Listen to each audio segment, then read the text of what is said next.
কিছু কথা আমাদের কুমিল্লা জেলার বরুড়া থানার কৃতি সন্তান ওরফে হালকা ওয়াশ তার মানে হৃদয় ভাইকে নিয়ে। তো উনি একটা গাড়ি নিয়েছে, এই গাড়িটা বিগত অনেক দিন যাবত দেখতেছি এরকম একটা গাড়ি থাকা মানে 10টা বউ পালার সমান। হয়তো আপনি ইতিমধ্যে গাড়িটা কেনার পর আপনি বুঝে ফেলছেন। আসসালামু আলাইকুম, সবাই কেমন আছেন? আশা করি সবাই ভালো আছেন। আলহামদুলিল্লাহ, আমি আমজাদ আপনাদের মাঝে আবারও চলে আসলাম। আশা করি ভিডিওটার সাথে থাকবেন, সম্পূর্ণ দেখবেন। তো দেখতে পারতেছেন এই মুহূর্তে আছে আমার নিজ গ্রামের বাড়িতে। তো চলে আসলাম নিজের গাড়ির কাছে। তো আজকে 2 দিন যাবত গাড়িটা ভালো করে ওয়াশ করতে পারি না। তো চিন্তা করলাম যেহেতু কাল রাত ঢাকা থেকে বাড়িতে আসছি, তো গাড়িটা আজকে ভালো করে ওয়াশ করব। তো সকালবেলা এসে গাড়ির বনাট খোলে আগে সর্বপ্রথম গাড়ির মোবিলটা ঠিক আছে কিনা মোবিলটা চেক করতেছি, আর গাড়ির ইঞ্জিনের পানিটা ঠিক আছে কিনা সেটাও চেক করতেছি। আসলে প্রতিদিন সকালবেলা গাড়িটা স্টার্ট দেওয়ার আগে অবশ্যই গাড়ি এগুলা চেক ইন করে অবশ্যই আপনাকে গাড়ি স্টার্ট দিতেই হবে।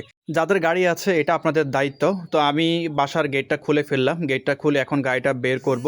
তো আজকে আমার কিছু কথা আমাদের এই কুমিল্লা জেলার বরুড়া থানার কৃতি সন্তান ওরফে হালকা ওয়াশ তার মানে হৃদয় ভাইকে নিয়ে। তো উনি একটা গাড়ি নিয়েছে, এই গাড়িটা বিগত অনেক দিন যাবৎ দেখতেছি, কিন্তু এই গাড়িটা এখন এক নামে সবাই চেনে গরিবের BMW বলে।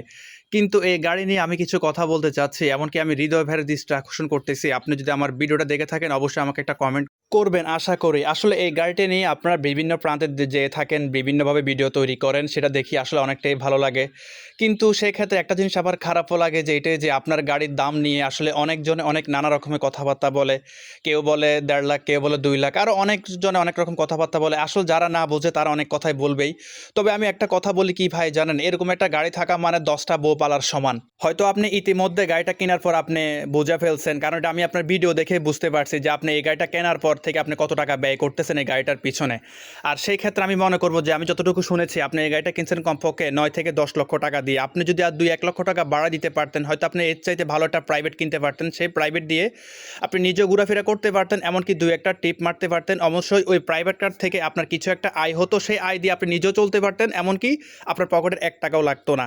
তো যাই হোক, হয়তো আমার এই কথাটা আপনি জ্ঞান হিসেবে নেবেন না, যেহেতু আপনি একজন গাড়ির মালিক হয়েছেন, যথেষ্ট পরিমাণ বুঝ জ্ঞান আপনার ভিতরে আছে, যেহেতু আমি আপনার এলাকারে, কিন্তু হয়তো দেখা নাই, হয়তো আমি আপনার ভিডিও কন্টিনিউ দেখি, হয়তো আপনি আমার ভিডিও দেখেন না।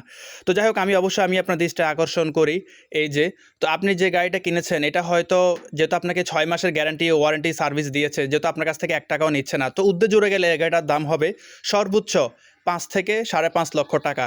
কিন্তু হয়তো এটাকে বিভিন্ন ধরনের প্লাস্টিক দিয়ে এটাকে এমন একটা আকর্ষণ করছে, হয়তো আপনি 1-1.5 বছর গেলে এটার যে টেম্পারেচার সেটা আপনি বুঝতে পারবেন যে আপনি কত বড় ভুলটা এনে আপনি করছেন। হয়তো যাই হোক, আপনি এর চাইতে মনে করলে যে আমার গাড়ি যেটাকে আপনি দেখতেছেন এটা বর্তমান প্রাইস হচ্ছে আপনার 15 লক্ষ টাকা। কিন্তু আপনি এর থেকে যদি 2-1 লক্ষ টাকা বাড়ায় দিয়ে যদি একটা এক্স করলা টয়োটা এক্স যদি গাড়ি কিনতে পারতেন, তাহলে আপনি নিজেও চলতে পারতেন, নিজের ফ্যামিলি চলতে পারতেন, এখান থেকে এক্সট্রা একটা ইনকাম আপনার আসতো। তো যাই হোক ভাই, কিছু মনে করবেন না। অবশ্যই আমার ভিডিও দেখে থাকলে আপনি অবশ্যই কমেন্ট করে জানাবেন যে আপনাকে সঠিক পরামর্শ দিয়েছি নাকি ভুল পরামর্শ দিয়েছি। আসলে কন্টিনিউ আমি আপনার গাড়িটা দেখি, আমার কাছে অনেক ভালো লাগে। তবে এটার ভিতরে ডেকারেশনটা আমার কাছে একদমই ভালো লাগতেছে না, এটা একমাত্র আপনার ব্যক্তিগত রুচি ভাই, ঠিক আছে? তো যাই হোক, কিছু মনে করবে না ইনশাল্লাহ। হয়তো যেহেতু আপনি আমার এলাকায় থাকেন, আমার জেলারই মানুষ, বেশ একটা দূরে না, আমার থেকে সর্বোচ্চ আপনার বাড়িতে যেতে আধা ঘন্টা লাগে।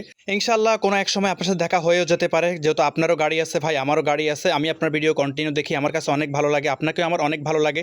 আজকে পর্যন্ত যারা আমার সাথে যোগাযোগ করতে চান ইনবক্সের মাধ্যমে যোগাযোগ করতে পারেন। সকলে ভালো থাকবেন, সুস্থ থাকবেন, আর ভিডিওটা ভালো লাগলে অবশ্যই শেয়ার করে দিবেন। আসসালামু আলাইকুম।